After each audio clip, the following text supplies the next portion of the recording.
Hi all, welcome to my channel. My name is Brittany. I'm a cut flower gardener in Garden Zone 6A in Hudson Valley, New York. So today I'm making a video about the seeds that I'm starting, flower seeds specifically, 6 to 8 weeks before my last frost. I did start a seed starting series, so be sure to check out my 8 to 10 week video along with my winter sow method video if you're interested in starting seeds ahead of the cut flower season this year. But we'll go ahead and dive in. So I just have this very simple seed tray here. I believe it's Bootstrap Farm, but I really love the durability of it. I can use it year over year. And you can see I have some seeds already started behind me. I also have this great wire rack system that truly takes up literally 4 feet by 2 feet. So I'm proof as a hobby gardener that you don't need a greenhouse. You don't need a large amount of space in your home. If you did want to start flowers ahead of the cut flower season this year, you can certainly do that for a pretty budget friendly amount. I believe this was like $300 all in for the lights and the wire racks. So yeah, I'm excited to add some more seeds to my seed start this year. And for the 6 to 8 week mark, make sure that you're counting backwards from your specific last frost in your garden zone. You can quickly look this up by just going to Google, typing in your location and asking for your last frost date. And then you'll want to count backwards for these specific seeds that I'm going to talk about. So what I'm planting today and getting started in this tray is Campanula.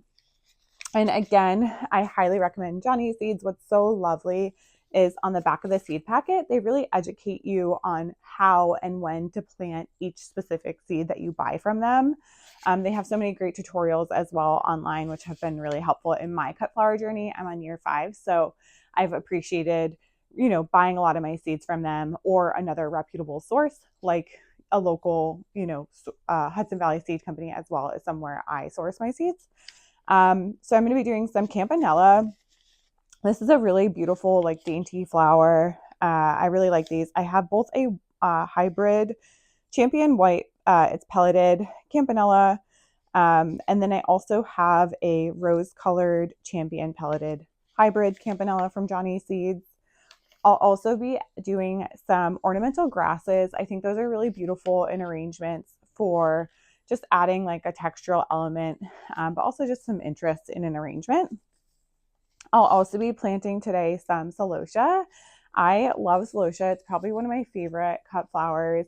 Just truly beautiful. I'll show you, I have a couple that I'm really excited about. I'll bring them in. But I have a beautiful rose gold from Floret Farm. And then I also have this really stunning autumn blaze too. I think Celosia just adds such an interest to an arrangement and just a beautiful, beautiful textural element. And then I have Shimmer from Johnny Seeds. I have Terracotta, which is just a really beautiful, more neutral color. And then I also have Flamingo Feather. So lots of different varieties of Celosia. Like I said, it's one of my favorites. So excited about that. Next, I will be also starting Gomphrena. I love Gomphrena. It's has such an interesting shape. It's like very round, but also textural too. So really creates interest in arrangements. I will be planting both raspberry cream as well as orange from Johnny Seeds. I love a colorful garden. So I truly am not like trying to keep with a specific color palette. Like I want it all. I want pinks and oranges and purples and, okay with mixing in some white too, but I really truly want all of the colors. So for me, when I'm picking out my seeds, I just kind of look for that wide variety of colors so that I can play around with it and make all different kinds of interesting arrangements throughout the summer. So other seeds that I will be starting at the 6 to 8 week mark, I will be doing some of these via the winter sow method, and I'll add that to my collection that's already started outside. But Mahogany, Splendor, Hibiscus, I will be starting in the tray. That is a really like burgundy, deep, kind of variegated leaf shape greenery that I really enjoy putting in my arrangements, especially towards fall. It just like really pops. But I think the dark color can be so lovely with flowers as well in general, just to make the flowers really feel like they pop in the background. And then I'll also be adding in some Phlox that I'll be doing via the winter sow method. I'll be planting some stock. This is a vintage brown color from Johnny Seeds that I am really excited about. I think it's going to be beautiful. I'll also be doing some Dara, and I'll bring some of these in because they have photos on them. But Dara is just such a beautiful, and this is like the dark burgundy purpley color. This is really, really pretty. Yeah, it says pale pink to cranberry chocolate, which is a perfect description of the color. This is just really pretty for filler for arrangements. And then Feverfew is also a favorite filler flower of mine. It's so dainty. The leaf shape's really interesting. The flower shape's obviously very interesting, and it just looks magical and fairy-esque. And then Queen Anne's Lace, which is very similar to the Dara. I'll also be trying to start with the winter sow method outside. So yeah, I have a pretty good mix today. I'm excited to dive in. We'll take it one by one. I'll just show you how I'm planting them in here. But certainly, again, if you're interested in getting started with starting seeds indoors, start somewhere, start anywhere. You don't need a greenhouse. You don't need a fancy giant grow system. It can truly be this simple. So hope this inspires you to get planting, but we'll go ahead and dive in and take it one by one. Okay, so I just pre-moistened the potting mix that I used, and I'll show you what I grabbed here. This is what I've been using for all my seed starting this year, which is Coast of Maine Seed Start. I really love their products. I use their compost quite often, their lobster crab compost in my actual garden once the season kicks off. So I just have trusted them with really giving my flowers and seeds the best start they can have quality-wise, which is really important. So I'm going to go ahead and start layering in the moistened potting soil. You don't want it sopping wet, but you definitely want it nice and damp for the flowers to go ahead and add those seeds in. What's really important is to make sure that the seeds do not dry out once they're trying to germinate and get started. So it's definitely helpful to start with the moistened soil and then continuously mist them and water them. Typically, this is a bottom watering system, so I'll bottom water probably every other day or every couple days, depending on how quickly they're absorbing the water in the tray. And then I will mist them daily just to, again, ensure that the seeds do not dry out and get their best start that they can have. I put a tablecloth down because I'm obviously, as you can tell, doing this in my dining room, and I don't want to mess up my table. So this is just an easy solution. If you only have like a indoor space to go ahead and get started, just throw a tablecloth down. You can shake it out after and then go ahead and pop it in the wash. So that's typically what I do, just to create, control the chaos and the mess a little bit more. But it makes me kind of go through this process easy without being worried about making too much of a mess.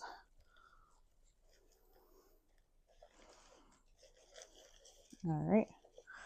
This is just such a nice time. My daughter is taking a nap. My son's upstairs with my husband. So it's a very peaceful moment as a mom of two that I don't get very often too, but really excited in general to get my hands back in the dirt. I truly miss my garden and am looking forward to the 2026 cut flower season. All right, so I'm really kind of filling this in, and then we'll go ahead and pop our labels in and get started with the different seeds that we'll be planting today. Okay, so I'm going to go ahead and get started and just take it seed by seed. I think this large section here will be Celosia. I'll save a couple rolls for Campanula, and then I will do a couple rolls of Gomphrena. In this one, we're going to do Ornamental Grass and Stock as well. So we've got a pretty wide mix in this specific tray.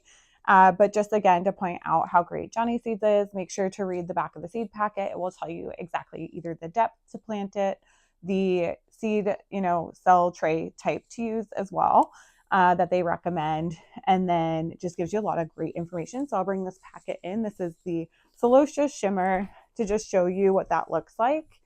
So this says on here that transplanting is recommended unless you do have a long growing season, and then you could take a stab at direct sowing.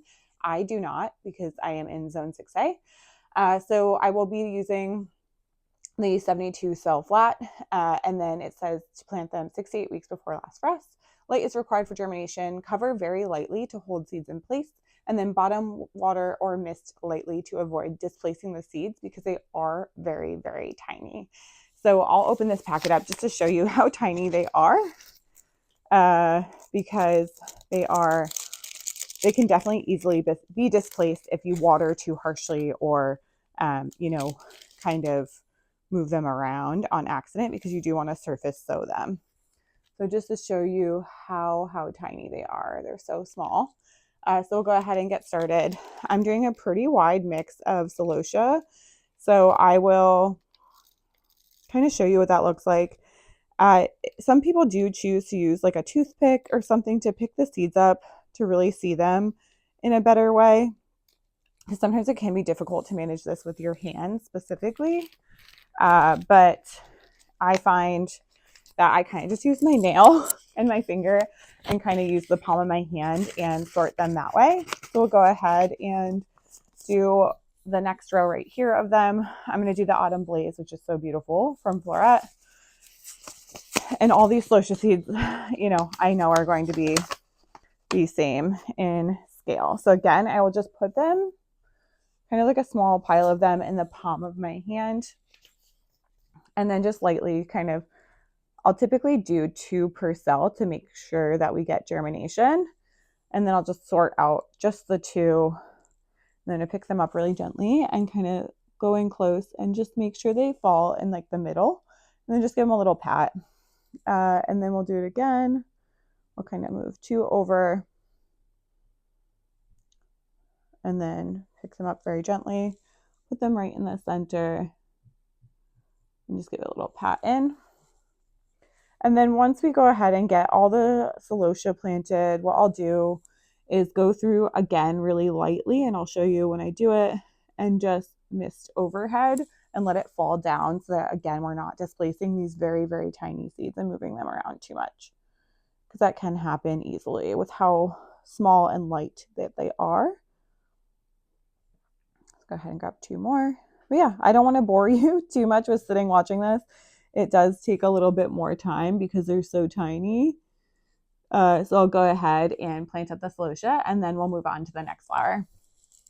All right, so we wrapped up our Celosia, which is all planted in here, and now we're going to dive into Campanula. So the back of the seed packet as well obviously recommends 6 to 8 weeks before planting out, but it says light is required for germination. Apply a fine layer of vermiculite, which I do have, and I'll show you at the end of the video, for, you know, as a growing medium to cover the seeds and just help maintain moisture. It definitely helps with algae growth as well. And then it also helps dissolve the pelleted coating that's on these specific ones. A lot of times they will use a pelleted coating when the seed is obviously like very, very tiny. It just helps you see it as you're planting it, and I appreciate that. So yeah, it does say specifically for Campanula that direct seeding is not recommended at all. So we'll go ahead and dive into these. These will also be surface sown. So I'll kind of take it one by one, but we'll take a look here. I can feel that it's also in some kind of like container, because the seed packet feels very large. All right.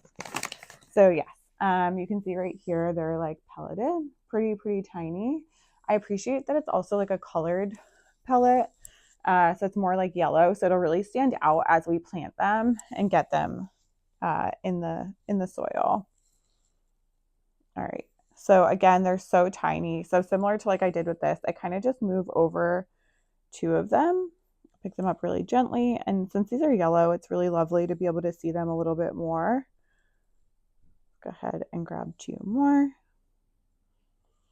So especially since we're planting 2, you know, per cell, what I like to do is, obviously you need to like thin them out. So once they start to get like a set of leaves on them, you can kind of, sadly, it's so sad, chop one of them down, because you don't want 2 growing, obviously spacing wise.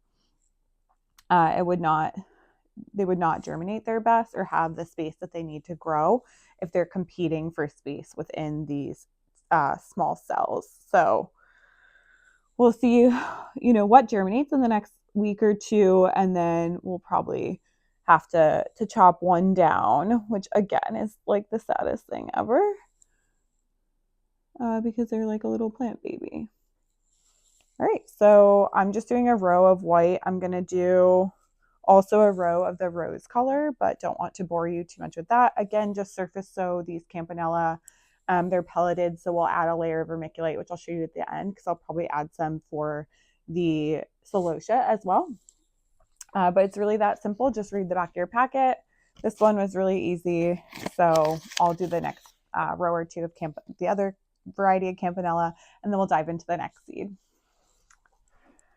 Okay, so next we're going to dive into Gomphrena. I have again an orange and a raspberry color. Oops. For this one, it just says that to sow into a 72 cell flat preferred seedling container, and then 6 to 8 weeks, which is of course what we're doing, and then cover seeds lightly with about 1/8 vermiculite or growing media. Keep soil surface moist, harden off plants, and transplant out after danger of last frost has passed. And direct seeding is not recommended for Gomphrena, so be sure to start these indoors if you're interested in growing them in your garden. We'll go ahead and dive in. These again feel very small. So I think today is just the small seeds. Oh, actually, I'm pleasantly surprised. I think they're a little bit bigger than what we've been working with. So since I'm going to do vermiculite over the top, I may carve out, since 1/8 is a little bit, I might just make like a little indent in the soil to place them, but really not going to go too crazy here. And then we will cover it with vermiculite anyways. So I'll bring these seeds in just to show you, but definitely a little bit larger, which is nice here. So we'll go ahead and again do 2 per. So pop these in. And I am starting out with the raspberry Gomphrena, which is so pretty. I think last year I grew like a pale pink, so I'm excited to have some like richer tones this year with the orange and raspberry color to add to arrangements. And this is one of my favorite, just like really fun textural elements to add. The shape is really interesting again, so I get excited to grow this one every year. All right, I'm just gonna kind of pat that down, and again we're gonna add some vermiculite over it, so don't think I need to go too crazy here. All right, and that's it for Gomphrena. So we'll dive into the next one shortly. All right, next we're gonna add in the Mahogany Splendor Hibiscus. Again, this is a really pretty burgundy type greenery that looks lovely in arrangements. I've grown this a couple years. So I'm going to, it's just to cover the seeds lightly. So I did make kind of a little indent with my pen, and then we'll pop them in and just cover them back up really quickly. So these seeds are definitely a little bit larger, easier to manage and work with. So I'll just use my fingers here. But yeah, grateful for large seeds because we've had some really tiny ones today that we're working with. So again, just made that indent, and then I'm going to cover them back up. Go ahead and add these. These ones are pretty simple, pretty straightforward. Go ahead, cover them back up.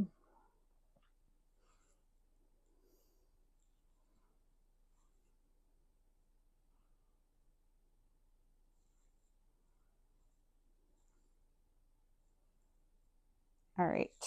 So yeah, that one's really, really easy compared to the other ones that I've had to really take my time with. So grateful for that break and very tiny seeds. I'll go ahead and just add the label in and move on to the next one. So the next one is Ornamental Grass. And with this one, it says to sow 1/8 deep into cells. So again, I'm just going to use this pen because that's really the easiest method. Make a 1/8 inch deep looking space in the middle of each cell. And then we'll take these out one by one. And again, this is ornamental grass. So it's just like really, and I think, let's see too, you can direct seed this after last frost. And that honestly is very simple too. So you don't necessarily need to start these indoors, but I'm just adding them to the tray for a trial.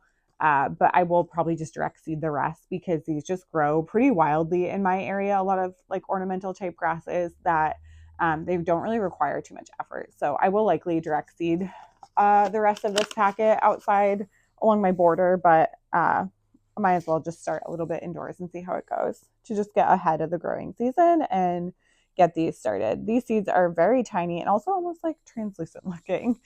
So this should be fun, but I'll go ahead and add these in.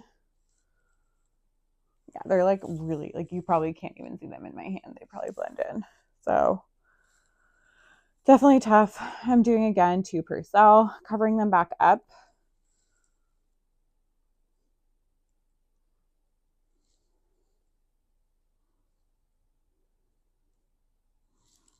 I do think it's the easiest and quickest method. I've used like a toothpick before, but this is just much more fast to just really sort it out. Especially if you have nails, you can kind of like move them around there.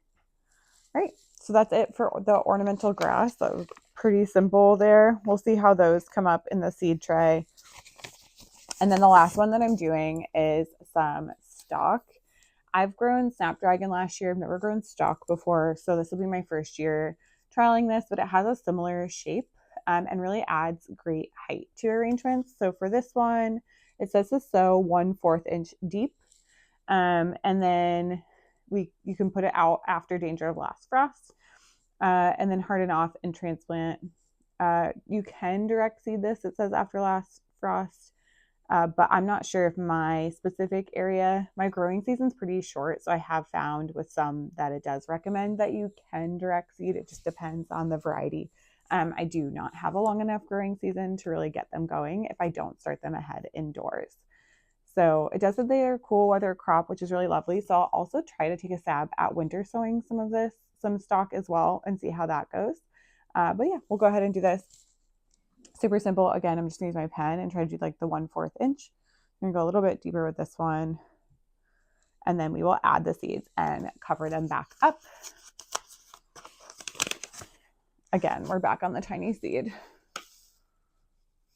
And they're like very light colored too. So I'll bring it in just to show you, but yeah, it's pretty light there. So yeah, go ahead and add these. I'm doing 2 per cell to just make sure we get the best germination we can. I'm just so excited for this brown color. I think mixing in different colors, again, for like color palettes. I love color, but I do get excited too for some neutrals every now and then. It really lets you play around with your arrangement palette. And then I also just like love these colors going into the fall season too, to have some darker shades in your garden to really play with fall colors and arrangements during that season. All right, so that was really simple. Again, I am going to winter sow some of these just for like a test to see how it goes, and I'll report back on that in the spring as well. That'll be a separate video, but pretty simple. We're all potted up. So now what I'm going to do is layer a small mix of vermiculite on top, and then I'll also spray them. All right, so I'm just adding these labels in here. And then what I will do, so this is the vermiculite that I have. Again, it helps retain moisture, but also for those seeds that we don't want to fly away, it will help with that. And then the pelleted coating, it also helps break that down a little bit. So I'm going to try to be like really light with this, because again, if they are requiring to be surface sown, you don't want to cover them too much for these, specifically like the Celosia, because I want them to be able to germinate. So I'm just going to go really lightly across. I like to put some in my hand and then just kind of like sprinkle it, so I have more control over how much I'm adding.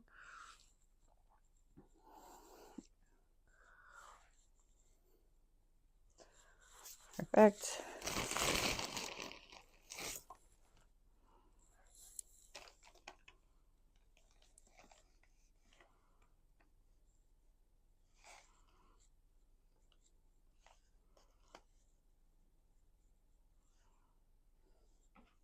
All right.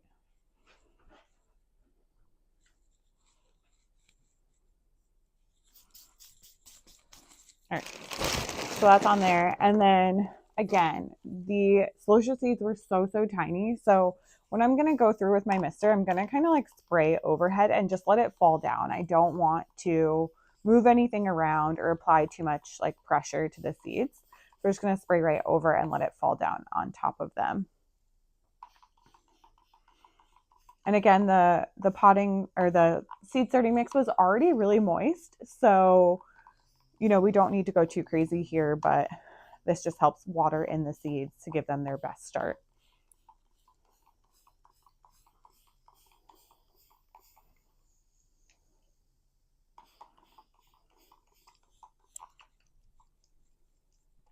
All right. So we're all set here. Thank you so much for joining me today. I am so excited for these babies to tuck them in under my lights. You want to make sure that your grow lights are likely like 2 to 3 inches above so that you don't get leggy seedlings and they have a great start to growing. I will report back on their success and germination. And I'm also, like I said, going to winter sow some Phlox, some Dara, and some Feverfew today and get that outside. So check out my winter sow video if that's of interest on how you would go about that. And if you're interested in growing that specific flower, you can trial that method. You can also start them indoors.